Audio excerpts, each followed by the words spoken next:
one and all, and welcome to the Media Beat, episode 94. Sorry, I might have lost my voice a little bit. Had a rather large birthday over the weekend, but I now feel that I'm in my... Happy birthday! Can you believe I'm now you kept an that age one quiet? with a 6 in front of it? Yeah. Someone said to me at work, "How old are you?" I said 60, and this is a Gen Z person. He went, "Oh, aren't you doing well?" Which was the first time I've been patronised by a Gen Z, but I thought it was quite sweet. Aren't you doing Probably well? not the last. No, it's all downhill, but I'm still dressing myself. Anyway, enough about that. It was fun. We have a show. So we're going to be talking BBC and Meta. Things not going well there for some people. iQIYI, otherwise known as the Netflix of China. We'll talk about Paramount, WBD, of course. Zaslav, friend of the show, P&G and microdramas, takeover of Grasnet, loads of things, and surprise. Grasset. Yes. Well, there's no accent on it. No. Grasset. God, what a numbskull. What an English numbskull. I'm doing very well. You did so well on the Chinese name, and then you started. Yeah, iQIYI and Grasset. Yeah. Grasset. Next time we're out for wine, you can say Montrachet Yeah. as well. Next time. Yeah, Montrachet. Yeah, okay. I don't know what any of those words mean. We will find out later. But we must move on because we have now. This is something that we talked about so many times on the Media Week, probably every episode. Netflix, and we had this slight disagreement about whether we'd ever done a deep dive because we talked about Netflix so much. Anyway, we went through the records. We haven't done a deep dive on Netflix, so we have to do a deep dive on Netflix. And to lead it, we have our very own Maureen Kerr. So Maureen, take us through from, predominantly a business angle, but and maybe Claire will lead a bit more on the creative later. But the story of Netflix. Yes, I think I was asked to do this, or I volunteered because I was the one who said, "Of course, we've covered a deep dive on Netflix." Oh, you started it. Right. I did start it. So anyway, here we go. This is Maureen's edition of the infamous deep dive that is the Media Beat. All right, so we all know that Netflix is often described as the winner of streaming, but that is only partly right, because Netflix has never really stayed in one business long enough to be defined by it, in my opinion. And I'll ask Claire whether or not she agrees with that. But anyway, roughly every 5 to 7 years, the company has changed what kind of business it is in. DVD by post became streaming. Streaming became original content. Original content became global subscriptions at scale. And subscriptions became, guess what? Advertising and paid sharing. And now Netflix may be changing again. This is the big question. From a retention business into a yield business. So the history is useful. Okay, that context I think is useful, especially now because Netflix's biggest pivots tend to look obvious only in hindsight. So the first Netflix was not a streaming company at all. It was a DVD by post company. Its original innovation was, guess what? Convenience. And some of us do remember this. No late fees, a larger catalogue, we're all nodding, a larger catalogue than the local video store, and discs delivered to your house. It competed with Blockbuster. Who remembers Blockbuster? By making the older rental model easier. Then in 2007, Netflix launched streaming. At first, it was a free add-on for DVD subscribers. It did not immediately replace the old business. It sat beside it. But Netflix understood earlier than most, I think, that the delivery system was changing. The internet was going to replace the postbox. Now, who remembers the Quickster episode in 2011? It's really useful because it does one thing. It shows us Netflix separating strategy from execution. Now, what was Quickster? So Netflix tried to split the DVD and streaming businesses into two brands. Customers, we all, I'm sure, hated it. I think we did anyway.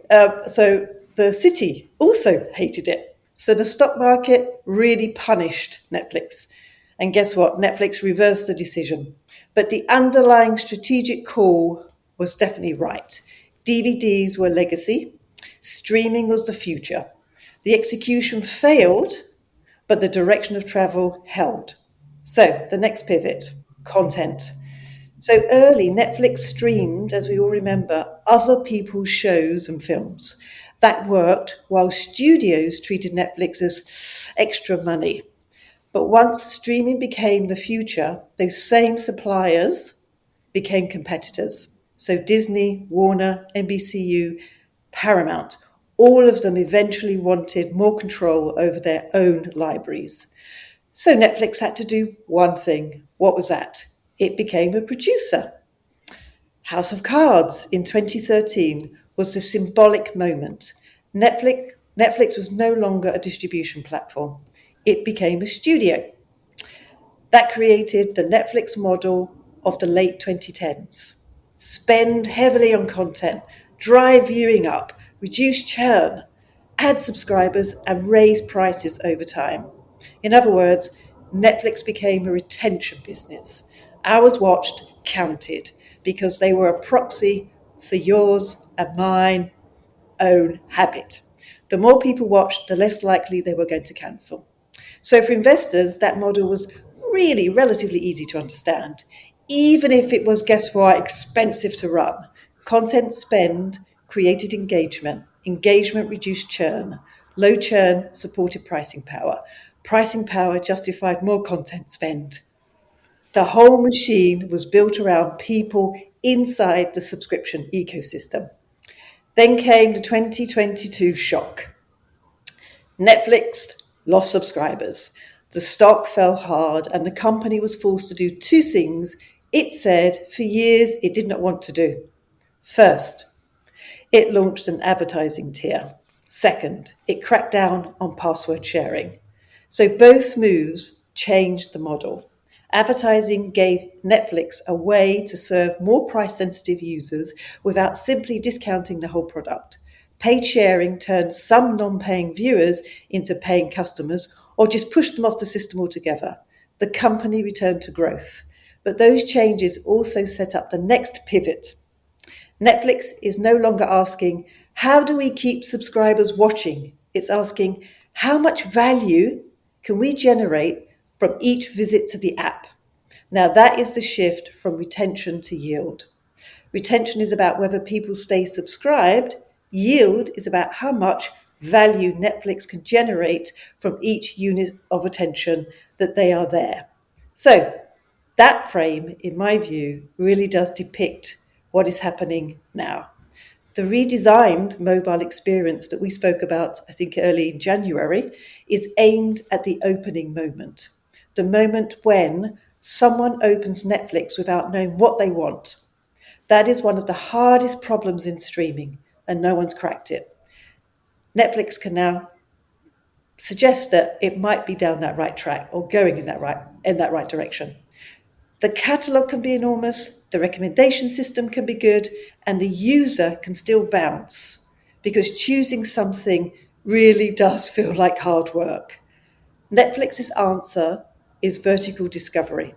Short clips, autoplay, and a feed that lets viewers move from scene to scene before they can commit to the titles. That does not mean Netflix is becoming TikTok. The distinction is important. Netflix has added vertical discovery. It has not moved into vertical drama in the way some short-form platforms have. Vertical is where Netflix wants you to find something. Horizontal is still where it wants you to watch. Now, in the old model, a successful session was mainly a long viewing session, hours and hours. In the new model, success begins earlier. Did the app open? Did the user find something quickly? Did Netflix keep that attention inside its own environment? And if the user is on the ad tier, did that visit create monetizable advertising inventory? This is where the advertising business becomes central rather than incidental. Netflix expects around $3 billion in advertising revenue this year. The advertiser base is growing quickly. Programmatic buying is becoming a larger share of non-live inventory, and in markets where the ad-supported plan is available, a majority of new sign-ups are choosing it. At that point, advertising is not just a bolt-on. It starts to change what kind of company Netflix is. A pure subscription company wants viewing because viewing reduces churn. An advertising-supported company wants viewing, but it also wants frequency, targeting, inventory, and yield. It wants more reasons for people to open the app, more surfaces on which to sell attention, and more formats that can bring people back without requiring a 2-hour commitment. That explains the other products, live events. That explains video podcasts. That explains games. It explains the mobile redesign, and it helps explain why Netflix is investing in AI-enabled production tools. The interpositive acquisition. We're getting closer to today. Ben Affleck's generative AI filmmaking company was framed as a creator tooling. That is true. But inside this broader shift, it also looks like a supply-side investment. If Netflix is creating more services, more formats, more entry points, and more reasons to open the app, it also needs cheaper, faster, and flexible content supply chain. This does not mean Netflix is abandoning premium telly or film. Quite the opposite. The point is that premium content becomes one part of a wider attention system. So the traditional Netflix question was always, what shows keep you subscribed? The new Netflix question is broader. What combination of shows, films, clips, live events, games, podcasts, recommendations, and ads creates the most value from each membership relationship? Now, this brings us very, very closely to today. So I'm nearly getting there. So the Q1 the first quarter results were kind of interesting. The reaction was very interesting, and we covered this on a previous episode. The headline numbers for Netflix were really strong. Revenue was up 16%. Operating margin was above guidance. Net income rose sharply, though that was slightly distorted by the payout, the termination fee that they got from the Warner Brothers Discovery situation. Underneath that, the core business was still growing. And yet, the stock market penalized it, and the stock fell under 10%, just under 10%, which is quite significant. But part of that was Q2 guidance, part of it was earning optics, part of it was Reed Hastings, the original founder, one of the original founders, announcing that he will not stand for re-election as the board chair in June. But the deeper issue here, in my view, is that the market is still deciding what company it is trying to price, because Netflix is reinventing itself. If Netflix is just a mature video business with an advertising tailwind, then the valuation at the moment for Netflix does definitely look demanding. Mature subscription businesses eventually slow down. There are only so many households, only so many price rises, only so many hours in a day. But if Netflix is becoming an attention yield business, which is where I think it's pivoted towards, the comparison set changes. Then the relevant questions are not subscriber growth and churn, their ad load, their ad pricing, their frequency of visits, live event acquisitions, gaming engagement, efficiency, and the cost of content supply. So I think that's a different business, and I think that's where we find Netflix at the moment. It's also why I think Hastings himself, the transition of him out of the business is more symbolically neat, but operationally less important than it looks. Hastings stepped down as co-CEO in 2023. The company has already been running under Ted Sarandos and Greg Peters. His departure from the chair role closes the original Netflix chapter, but it does not create the new strategy. The new strategy is already visible in the product, as I've just alluded to. That has usually been the case for Netflix. The product changes before the market fully catches up and agrees on the story. So the DVD company became a streaming company before the financial model was obvious. The streaming company became a studio before the industry accepted the scale of original content. The subscription company moved into advertising after insisting for years it would not, and now the streaming winner maybe trying to become something broader, a system for monetizing attention across multiple formats, surfaces, and price points. So the question is not whether Netflix won streaming, in my view. I'm going to put this question out to everyone. The question is whether streaming is still the right category for Netflix. If Netflix is a subscription business, the stock is definitely expensive. If Netflix is a yield business, the market may still be very early in understanding what it has become. So Reed Hastings, goodbye, will not stand for re-election in June. The chapter in which Netflix was unambiguously a subscription story is closing with him. So what comes next is still being priced. Claire. Wow. That was incredible. And it's going to be hard to follow. And I completely agree with you that Netflix is hugely impressive as a market maker in the same way that Google or YouTube has been in terms of constantly reinventing itself without waiting necessarily for the market to ask it to do it when it doesn't necessarily feel like it needs to, or there's no sort of strong signal that it needs to. It will still go out and try new things. I admire the way that they are quite happy to go, do you know what, we said we would never do this, but actually we've changed our mind now because it makes sense to do it now. I think all of this is true. I also think, I think the way you've described its history and where it is now is absolutely correct. I do believe that it is going to face quite significant challenges. And I think while everything that you've said is true, some of their recent moves are very focused on the key danger that they're seeing, which is the disappearance of their library content. And you have to remember, so you talked about the change of their business model. It used to be a subscription business. The thing about subscription business is while you do want people to watch things on the platform because it's good to avoid churn, it doesn't really matter if they do. The revenues don't change because fewer people watch your content or a certain user watches fewer shows. Once you attack on advertising on top, then it becomes very dependent on how many people watch a certain show because your advertising is directly proportional to how many people watch a show. So you do want volumes and volumes and volumes of hours being watched. If you look at the Netflix library today, it still is about 50% of library content. And the window for that library content is closing fast. There are still some shows there from other studios that have longer licensing deals that are still there, but we know Disney is moving all of their content out.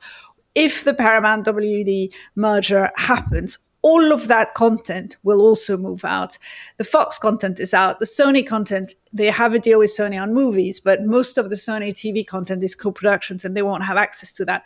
All of the library is gone. These are hours and hours and hours of content. We're talking about shows that had 24 episodes over 10 years, 24 episodes a year over 10 years that are going.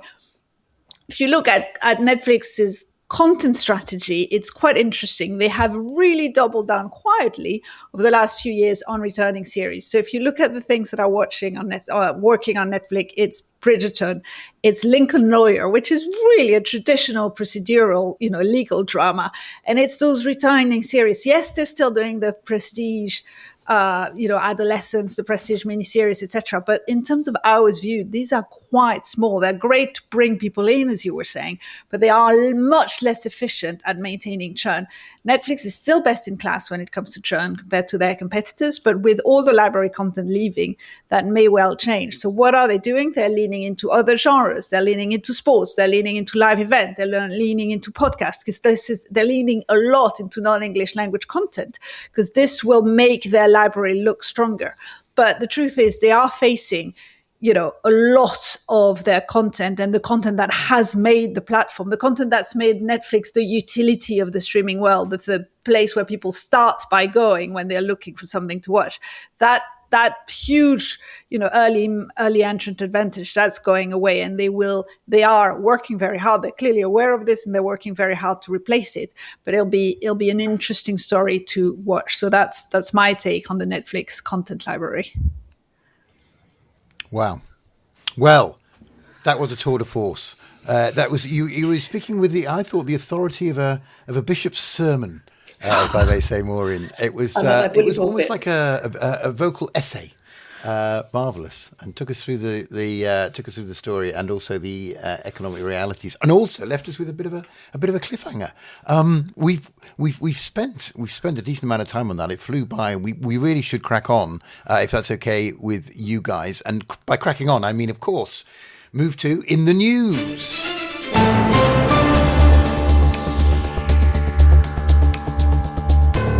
And so, here we go, in the news. Yes. So, Claire, we start off with some perhaps not very good news. Meta and BBC announcing, I think, layoffs.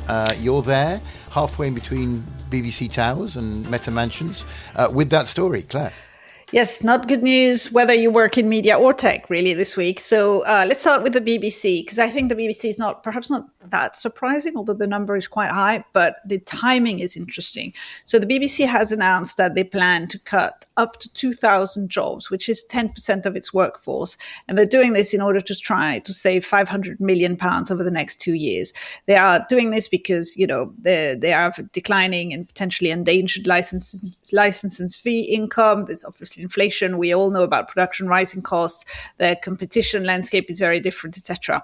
The interesting thing about this story is that the announcement arrived just after Tim Davies left the BBC. So Tim Davies was the outgoing Director General of the BBC. He left on April 2. The new Director General, Matt Britton, is starting on May 18th. This came last week, so just about halfway in, and it was the poor interim DG, Brodie Talbot-Davies, who had to announce this to the world. So I think it was quite smart to do it in that way. I'm sure Tim Davies didn't want this to be his legacy. I'm sure Matt Britton didn't want this to be the first thing that was announced, but it will still happen. It's also a way to put some pressure, I suspect, on the government as they are thinking about license fee renewal, charter renewal, etc. But frankly, I don't think there's a huge conspiracy there. I think they need to do it, and they knew they had to do it, and they've been planning it for a while, and they had this window of opportunity to announce it, and they've just gone for it. Meta is also laying off 10% of its workforce, which is 8,000 jobs, and they're starting that in May, and they're also freezing 6,000 hires. So it's not also a great time to be working in that area of the world. Why? Because they're pivoting to AI. Where are they cutting this? And I'd never like stories about people getting fired, so I certainly have no schadenfreude there. But listen, the metaverse turned out not to be as big a deal as everybody thought it was going to be. Who would have thought? So metaverse, virtual reality, they're closing their Horizon Worlds, which was their big project on Quest VR. Just generally, the Quest VR project is certainly perhaps not closing down, but being put on hold. And they're redirecting all of those efforts into AI. It makes sense. That's what the market wants, the metaverse. There will be some element of virtual reality and virtual worlds in the future happening, but not in the way that Mark Zuckerberg, went crazy about a few years ago. AI is much more concrete. There's much more obvious direct business implications for Meta. So it makes sense, but it's still going to be a painful moment for the industry. What did you think, Maureen? Yeah, I think it's kind of inevitable on the Meta side, but on the BBC side, it's really interesting to look at the timing of these layoffs. So I think it does clear the way for Matt Britton then to focus on what he's going to need to work on very, very carefully and closely with government. Is on the universal service or the license fees, and on the fact that there's so many people who are not watching the BBC, not watching iPlayer, and are moving across watching other channels. So I think he's got a lot to do, and I guess this was not. He didn't want this to be the first on his list to have to release a significant number of people from the BBC. So yeah, interesting timing. Yeah, good one. I think the cynicism of the metaverse was actually on the Media Beat. I think I'm sure we weren't all in on the Media Beat. I was never a big believer in the metaverse. Yeah. This is one where I can say I called it. Yeah, but maybe I could have been wrong, but I really did not believe in it in the way that it was described. Correct. Congrats. I think we were aligned.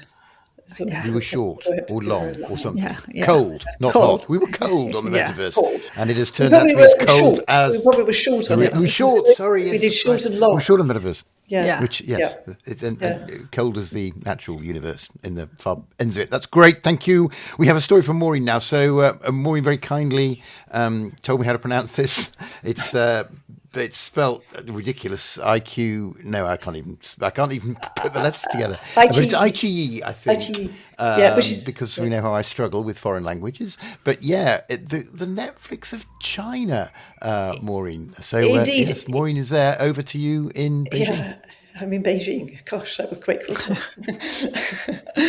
IGE, exactly. So they are known as the Netflix of China, and they've entered the news in the last week or so because of a CEO has made a really interesting statement about where it's taking its business, and in particular, it's been very aggressive on the AI content.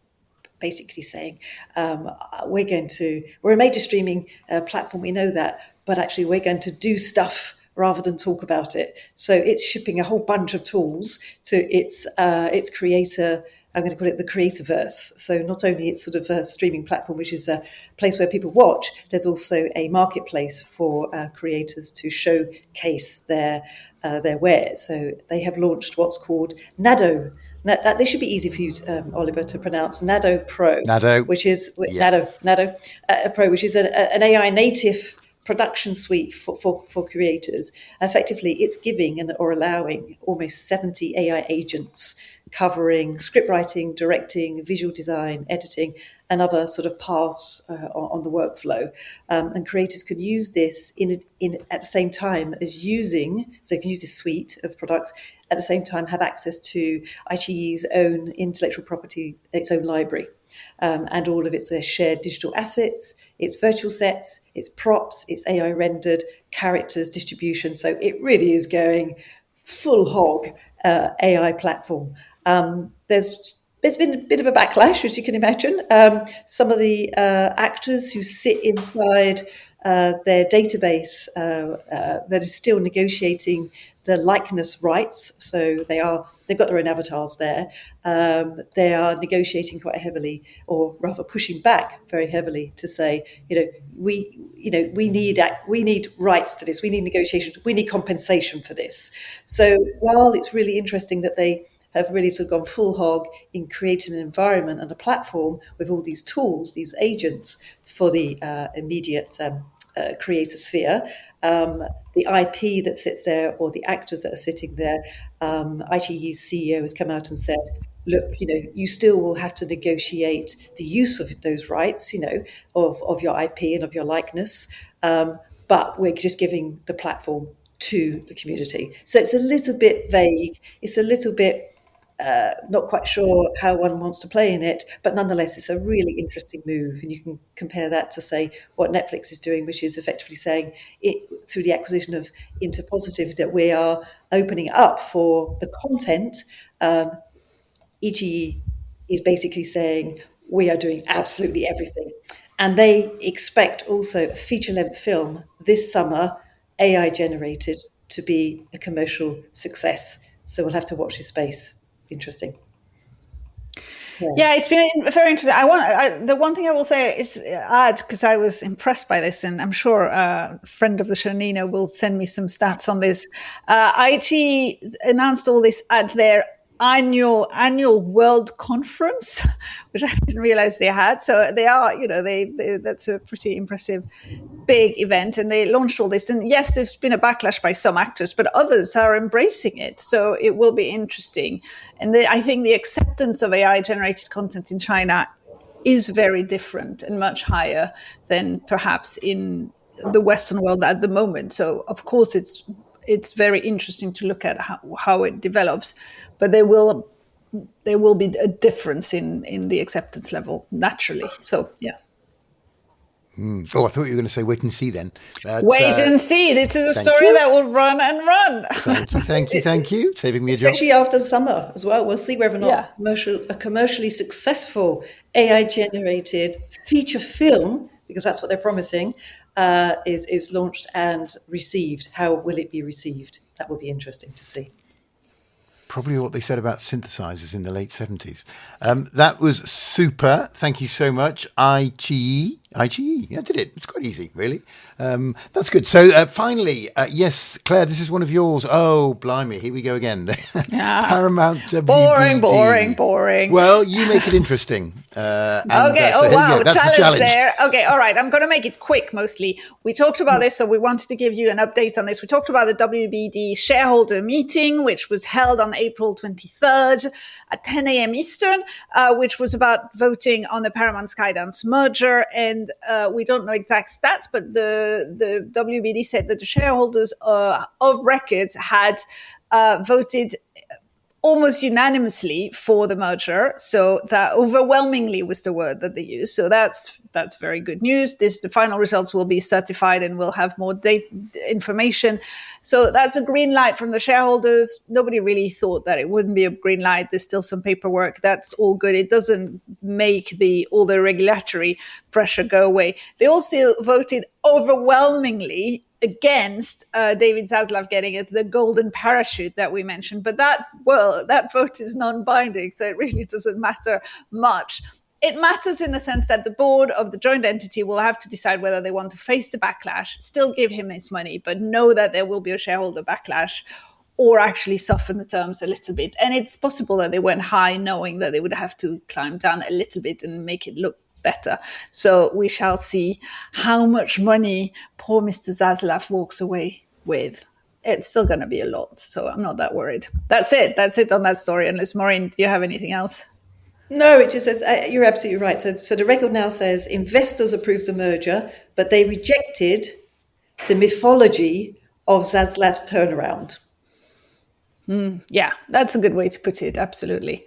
Which is probably fair enough. Yeah. And we're making a prediction here that he probably won't starve. I think. I think he'll be fine. He'll get the money. He'll get some money. He might get a little bit less money. A little bit less money. Well, you heard it here first. Thank you so much. What a great in the news that was. But that is it. That was in the news. Okay, here we go. Podmojis time. I was going to say fingers on the buzzers, but it's not like that because I invite people to contribute. So fingers off the buzzers, which don't exist. And we'll start with Maureen. And can you Podmojize the old P&G and micro dramas thing? And actually possibly explain it. Explain it first, shall I? Yeah. As I quickly try to think of what my Podmoji is. Yeah, exactly. So Procter & Gamble has got its own sort of personal care brand unit called Native Brand. And they've launched the Golden Pear Affair, a 55-episode vertical micro. It is a great title. It's a wonderful one. And Pear with an EA, not an AI, as I've seen a lot of the trade magazines misspell it. Vertical, so they basically got this 55-episode vertical Microsoft drama. They're working with Dentsu Entertainment as well. So the series is built around this jewelry heist, a missing sister, a globe-spanning romance with all the global flavors. The Japanese golden pear or the Turkish rose water collection woven into the story. So it's absolutely fantastic, woven into the story.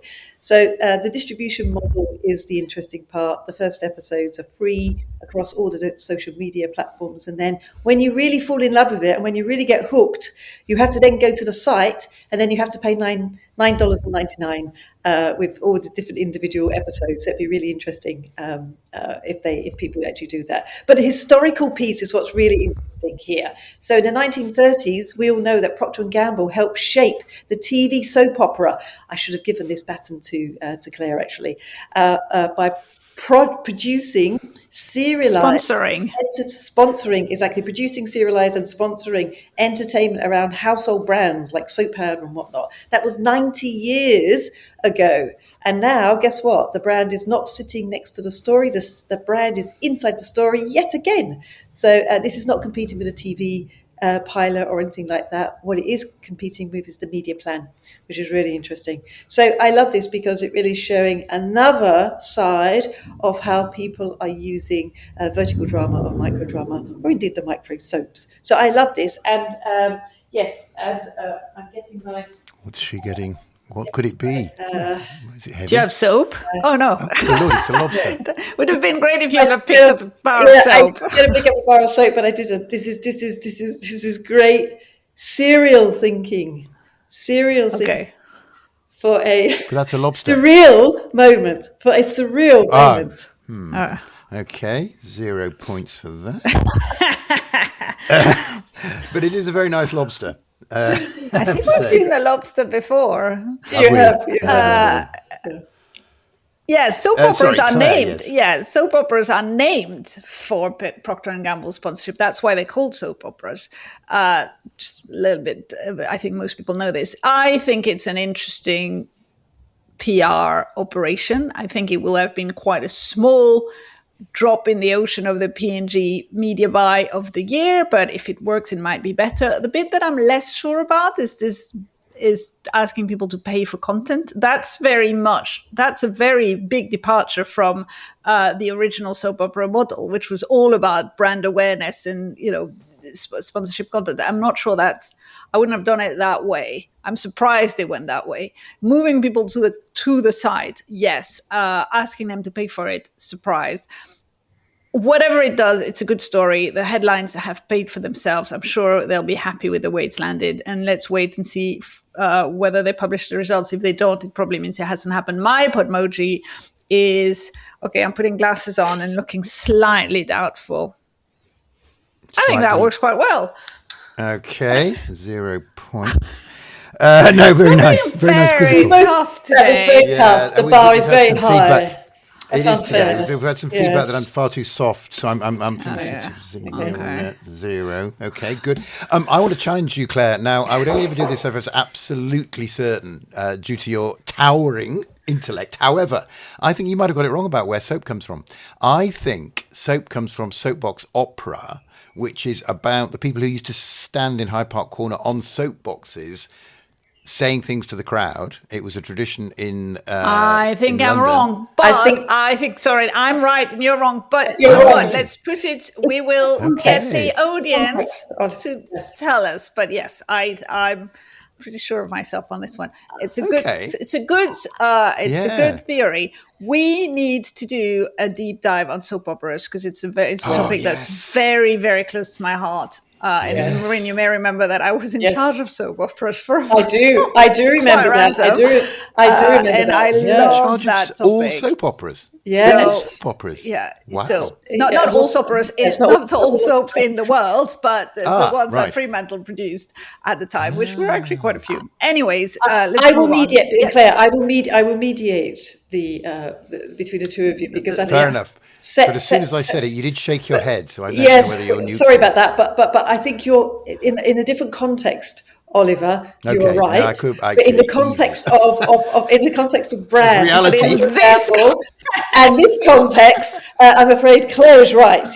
Just in this context, but you're absolutely right about Hyde Park and the soap boxes because soap did come in these big boxes.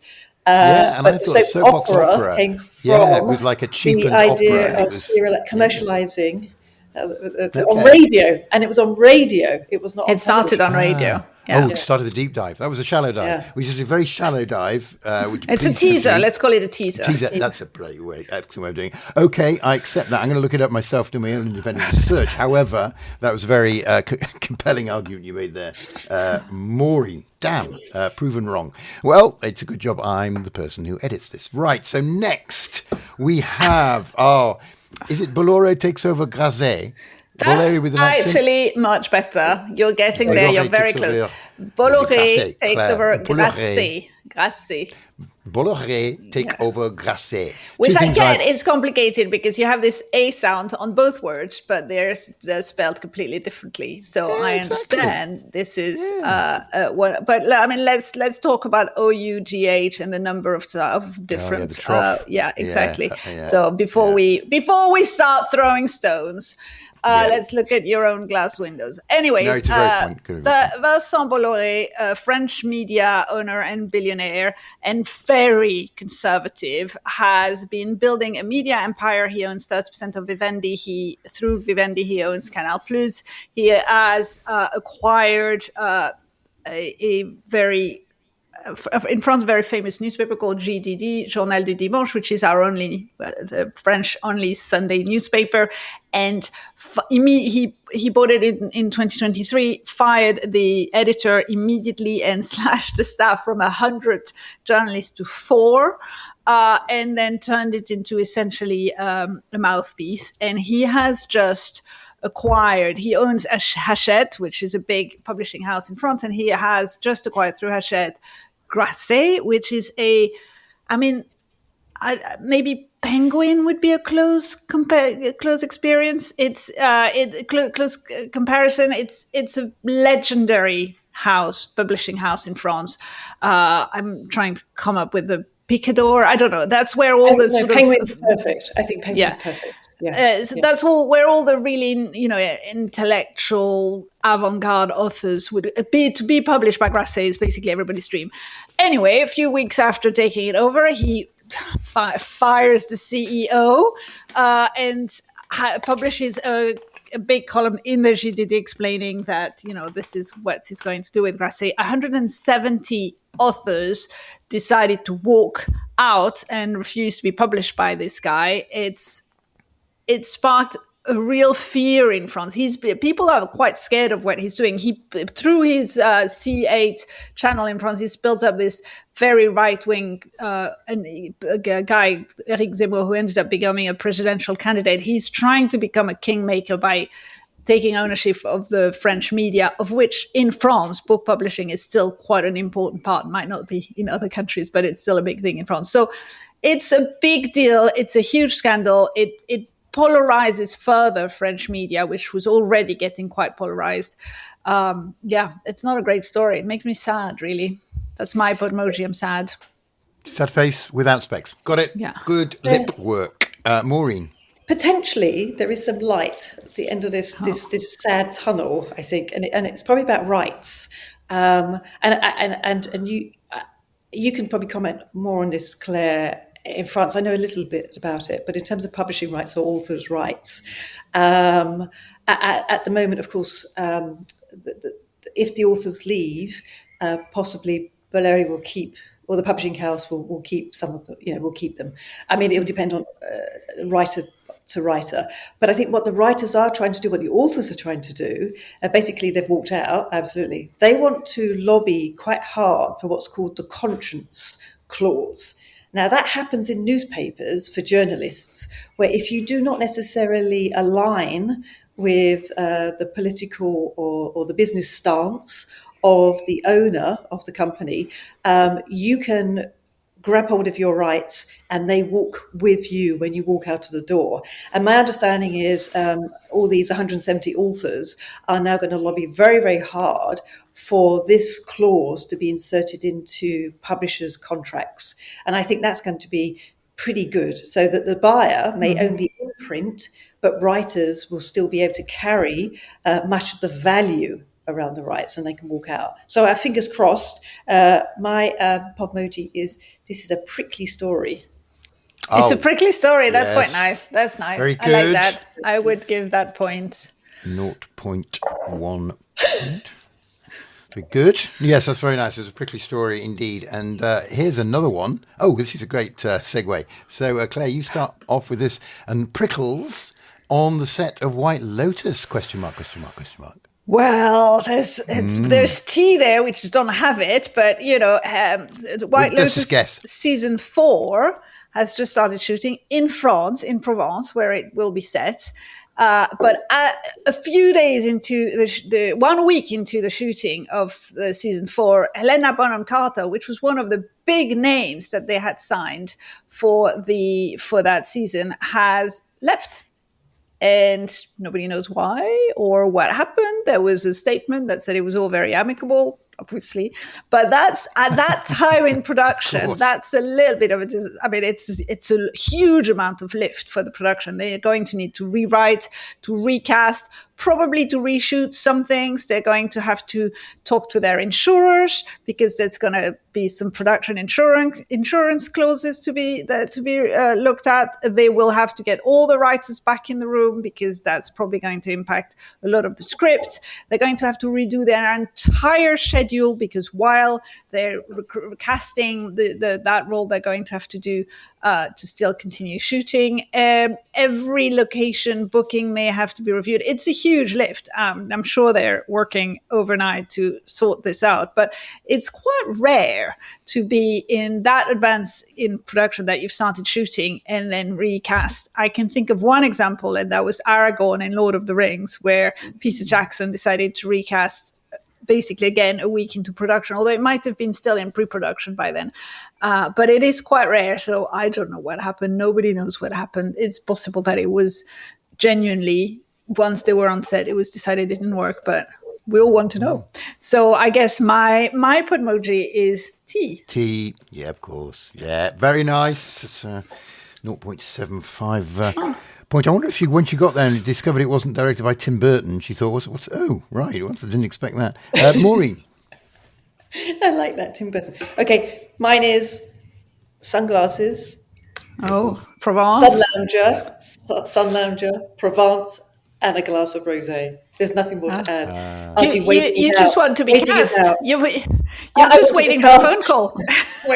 Oh, you are a bit White Lotus. Yes, actually. exactly. I'm waiting for the phone call. White Lotus, yeah. You're waiting for the phone call. Yes, you'd be amazing. That would be the thing to do. Let's put that idea in there. Yeah, what's the hidden secret? Yeah, that's right. What's the hidden secret of the? I prefer to be behind the camera. That's very good. Well, that was a brilliant end to Podmojis. Maureen's made a massive effort on the Podmojis this time. Lots of props. It's a draw this week. So 1.15. So cool. It's an honour to draw with you, Maureen. Yeah, well, given that effort. Likewise. Yeah, and of course the deep dive was a lecture almost. It was just, Was it a lecture? Sorry. A good lecture. A lecture's a good thing. Structure. Oh, yes, lecture's definitely a good thing. Structure, eloquence, surprise, bit of emotion, and everything that makes a deep dive memorable. A soap opera, really. A soap opera. Yeah, really I just looked that up. Yeah. And in fury, I realised that you're right, of course. Yeah. Yeah, but there's a song by Supertramp called A Soapbox Opera. That was what was hitting in my brain. Anyway, that's it for this time. Wonderful deep dive. Thank you, Maureen and Claire, of course. But it only remains for me to say goodbye and thank you, Maureen. Thank you, Oliver. Goodbye, Claire.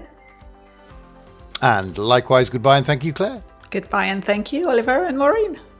That was wonderful. Looking forward to the next one already. But for now, it's bye-bye.